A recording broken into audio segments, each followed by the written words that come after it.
নমস্কার, Bengali film review চ্যানেলের তরফ থেকে আপনাদের সকলকে সুস্বাগতম। আজ আমরা রিভিউ করব নেহাল দত্ত পরিচালিত ছবি দারোগা মামুর কীর্তি নিয়ে। আপনাদের সঙ্গে আমি তন্ময়। দেখুন, কিছু কিছু ছবি যা ট্রেলার দেখে মানুষের মধ্যে এমন উন্মাদনা তৈরি হয়, ছবিটি দেখার পর কিন্তু সেই উন্মাদনা একদম মাটির সঙ্গে মিশে যায়। এই ছবিটির ক্ষেত্রে একদমই তাই হয়েছে। প্রথম কথা যে এই জাতীয় ছবি কি করে রিলিজ দেওয়া হচ্ছে এবং রঞ্জিত মল্লিকের মতো এরকম স্টার কি করে এই ছবিতে কাজ করছে বা সাইন করছে, এটাই বোঝা মুশকিল। বাংলা সিনেমা এগোনোর ক্ষেত্রে কিন্তু এই ছবিগুলো কিন্তু অনেকটাই ব্যাকওয়ার্ড হিসেবে কাজ করবে বলে আমার মনে হয়।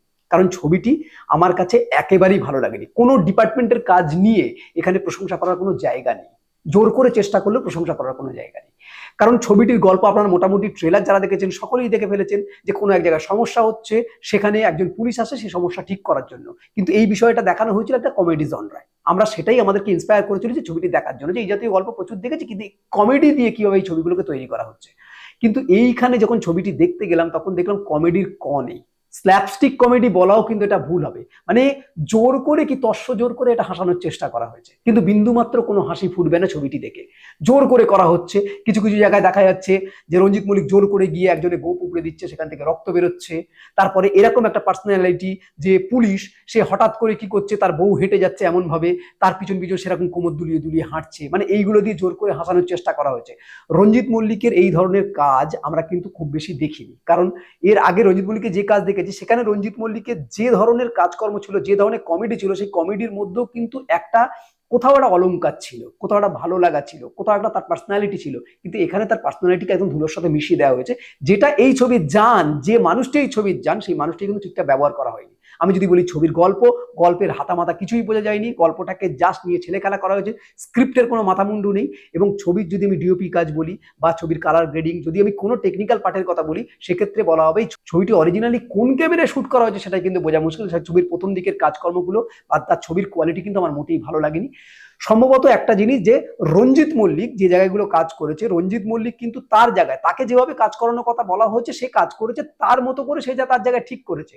কিন্তু তাকে দিয়ে যে ধরনের কাজ করানো হয়েছে সেটা কিন্তু ঠিক নয়। খরাজ মুখোপাধ্যায়ের কথা যদি বলি, খরাজ মুখোপাধ্যায়কে কেন ইউজই করা হয়নি। আমরা দেখছিলাম ট্রেলারে কিরকম দেখলাম যে খরাজ মুখোপাধ্যায়কে সেই গল্প হলেও সত্যি সেই রবি ঘোষের মতো লাগছে, এবং সে নিজেও সেই রবি ঘোষের নামটা করছে। আমরা তো এটা দেখে ভেবেছিলাম যে অন্য কিছু হবে, কিন্তু খরাজ বন্দ্যোপাধ্যায় নিজেও এখানে আমাদের হাসাতে পারছে না। এরকম একজন স্টার, যাকে হাসির রাজা বলে আমরা মনে করি, সেও হাসাতে পারছে না। এখানে রঞ্জিত মল্লিক আর লাবণী সরকার, তাদের যে কেমিস্ট্রি, সেই কেমিস্ট্রিটা কোথাও ভাঁড়ামি হয়ে গেছে। এছাড়া রঞ্জিত মল্লিকের এক ভাগ্নে আছে, সেই ভাগ্নের যে কাজকর্মগুলো, তাদের যে রোমান্টিক সিট, তাকে অনেকটা কি মাস অ্যাপিলে আনবার চেষ্টা করা হয়েছে, দেখানোর চেষ্টা করা হয়েছে, তার বাইক স্টান্ট ফান্ড কিছু দেওয়া হয়েছে, কিন্তু সেগুলো ওয়ার্ক করেনি। কারণ মাস অ্যাপিল মানুষ এমন দেখেছে, এইসব দেখে মনে হবে যেটা মাস অ্যাপিলই নয়, এটা জাস্ট ভাড়ামি হচ্ছে। তো পুরো ছবিটা একটা ভাড়ামির পর্যায়ে চলে গেছে বলে মনে হচ্ছে। ছবি দেখার সময় জাস্ট বিব্রত এবং ক্লান্ত বোধ হয়েছে। কোনো দিক দিয়ে এই ছবিকে ঠিক বলা যাবে না। তবে একটা জিনিস বলবো, যে রঞ্জিত মল্লিক ফিরে এসছে, রঞ্জিত মল্লিককে পর্দায় দেখেছি, এটাই একটা সান্ত্বনা। কিন্তু রঞ্জিত মল্লিককে আমরা যেভাবে দেখে এসেছি, রঞ্জিত মল্লিককে এখন এই মুহূর্তে দাঁড়িয়ে আরো অন্যভাবে দেখতে পারলে ভালো হয়। আর বিশেষ করে যে সমস্ত মানুষগুলো একটু এজেড হয়ে আছে, তাদেরকে নিয়ে যেভাবে কাজ করা হচ্ছে, তাদেরকে যেভাবে নতুন করে আরো দেখানো হচ্ছে, সেই দেখানোর কোনো চেষ্টা প্রকল্প কিছুই নেই। ফলত ছবি নিয়ে বিশেষ কিছু বলবার নেই। শুধু এটুকু বলবো যে বাংলা সিনেমা হিসেবে যদি আপনারা দেখতে যান, দেখতে যেতে পারেন, কিন্তু ছবিটি দেখে মোটেও তেমন কোনো আনন্দ পাবেন বলে মনে হয় না। যদি কোনো জিনিস আপনাদের ভালো লেগে থাকে, তাহলে অবশ্যই আমাদের কমেন্ট করে জানাবেন। এই হলো ওভারঅল রিভিউ। এরকম নতুন নতুন রিভিউ জানতে বেঙ্গলি ফিল্ম রিভিউজ দেখতে থাকুন। আপনাদের গুরুত্বপূর্ণ মতামত আমাদের কমেন্ট বক্সে অবশ্যই জানাবেন। বেঙ্গলি ফিল্ম রিভিউ সোশ্যাল মিডিয়াতে সব জায়গায় অ্যাভেলেবেল আছে, আপনারা সেখানে আমাদের ফলো করবেন। বাংলা সিনেমাকে এগিয়ে রাখুন, বাংলা সিনেমার পাশে থাকুন। Thanks for watching.